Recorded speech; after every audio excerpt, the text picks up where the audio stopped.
ఆరే రుచులని అనుకున్నానే నిన్నటి వరకు ఏడో రుచినే కనుగొన్నానే నీ ప్రేమతో രുചികളാണെന്ന് ഞാൻ കണ്ടു ഇന്നലെ വരയിൽ ഏഴാം രുചിയും ഉണ്ടെന്നറിഞ്ഞു നീ പ്രേമത്തോ నిన్నటి దాకా నాలుగు దిక్కులు ఈ లోకంలో ഇന്നു മുതൽ నువ్వే దిక్కు ఎన్ లోകത്തിൽ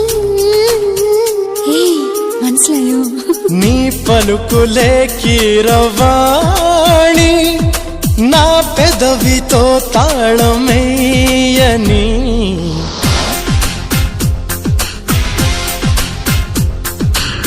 మాధవుడే బ్రహ్మను పూని సృష్టించాడేమో గాని